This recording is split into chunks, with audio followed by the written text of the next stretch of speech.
Assalamualaikum warahmatullahi wabarakatuh. Selamat pagi.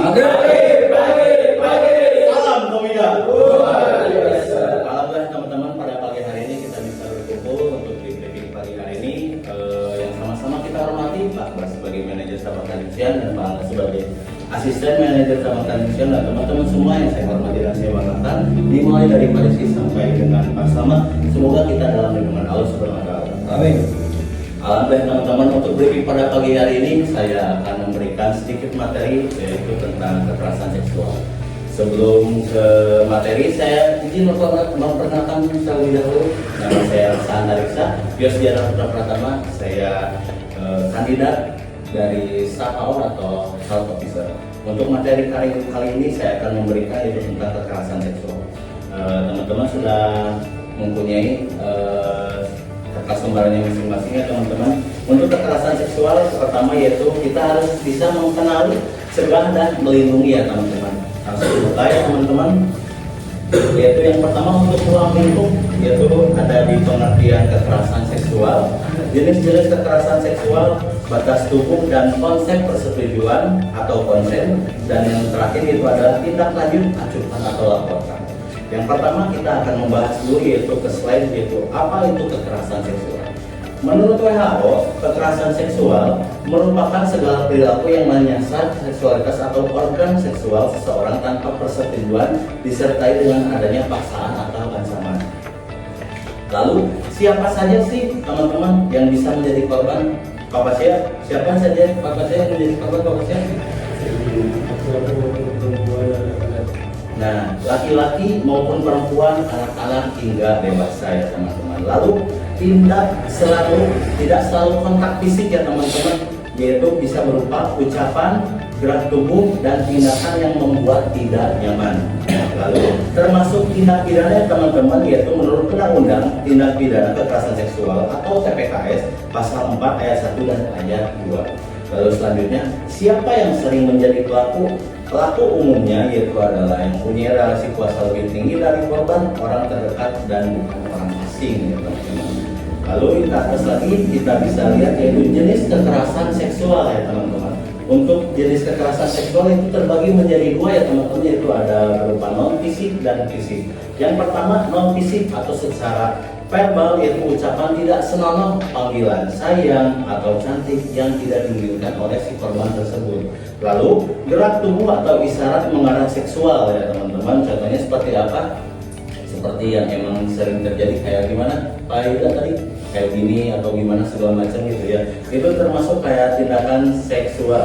Lalu yang selanjutnya mengirim, memaksa atau menonton konten pornografi. Nah, di sini alhamdulillah tidak ada yang seperti itu ya teman-teman. Lalu ada kekerasan seksual berbasis elektronik, foto atau video tanpa izin. Mungkin di sini teman-teman ada yang iseng ya, foto temannya menjadi stiker gitu. Tapi di sini tidak ada yang foto teman-temannya dijadiin bahan gitu ya teman-teman. Lalu yang terakhir yaitu pemaksaan kontrasepsi, sterilisasi atau perkawinan. Nah itu ciri-ciri dari non fisik. Lalu kita akan masuk yaitu ke fisik, yaitu perkosaan atau ruda paksa dan perbuatan cabul. Ini udah marak ya di Indonesia, di negara kita ya teman-teman. Untuk perkosaan banyak yang di bawah umur 18 tahun ke bawah sudah melakukan hal-hal keji seperti ini. Lalu yaitu ada persetubuhan atau pencabulan terhadap anak ya, atau misal kita disebutnya PDF atau pedofil ya teman-teman. Lalu kita selanjutnya ada di penyiksaan, eksploitasi dan perbudakan seksual. Lalu pemaksaan, pelacuran dan perdagangan orang untuk tujuan seksual. Nah ini bisa disebut apa? Pak Yudi?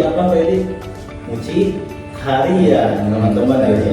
Lalu yang terakhir yaitu menyentuh anggota tubuh sensitif tanpa persetujuan dari teman-teman gitu ya Pak Adit ya. Nah selanjutnya teman-teman buka lagi ada batas tubuh dan konsep persetujuan atau konsen, teman-teman. Batas tubuh tidak boleh disentuh dengan sembarangan.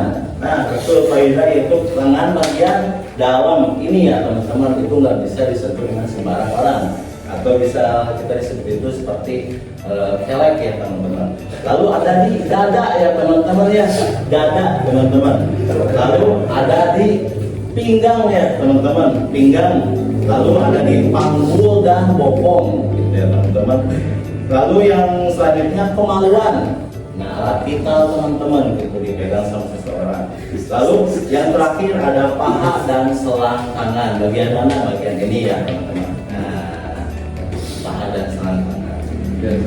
Nah, persetujuan atau konsen adalah persetujuan yang diberikan secara sadar oleh semua pihak yang terlibat sebelum sebuah tindakan dilakukan.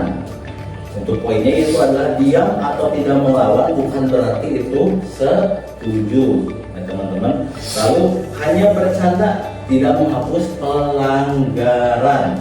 Lalu yang terakhir, sama-sama kenal bukan alasan sah ya, teman-teman. Lalu ke atas lagi ada tindak lanjut, acuhkan atau laporkan.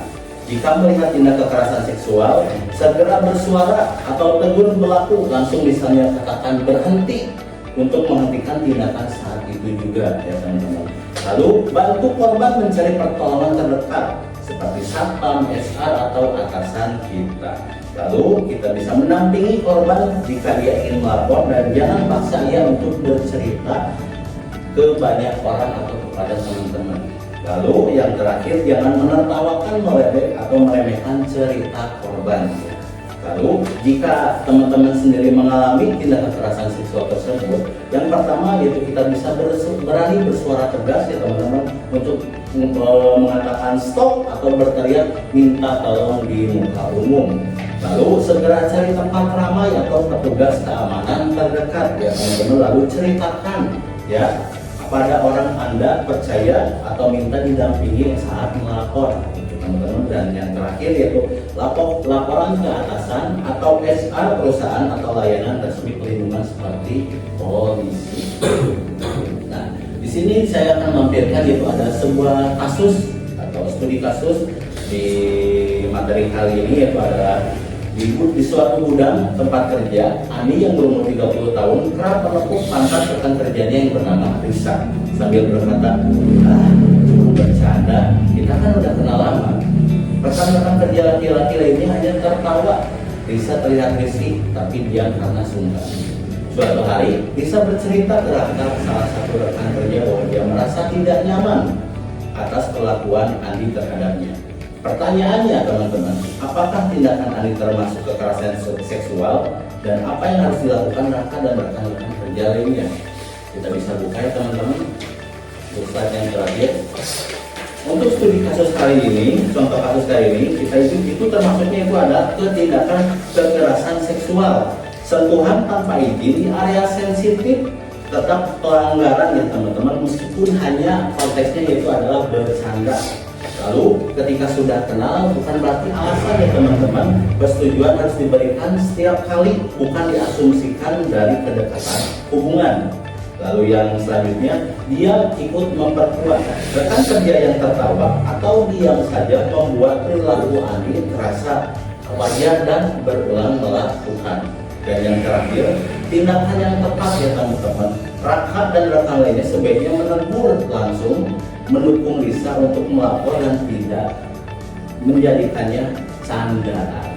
Lalu yang terakhir, slide terakhir, untuk kesimpulan di materi kali ini yaitu adalah dari kita, oleh kita, untuk kita. Yaitu untuk kesimpulannya yang pertama yaitu hormati batas tubuh dan pilihan orang lain tanpa persetujuan, itu pelanggaran. Lalu yang kedua, jangan diam saat melihat kekerasan seksual ya, teman-teman. Diam berarti mendukung pelaku. Dan yang terakhir, jadilah rekan kerja yang menciptakan lingkungan aman, bukan yang menormalisasi candaan berbau seksual. Mungkin segitu aja materi saya untuk pagi hari ini, teman-teman. Terima kasih untuk semua yang sudah mendengarkan. Saya akhiri, wassalamualaikum warahmatullahi wabarakatuh. Waalaikumsalam warahmatullahi wabarakatuh.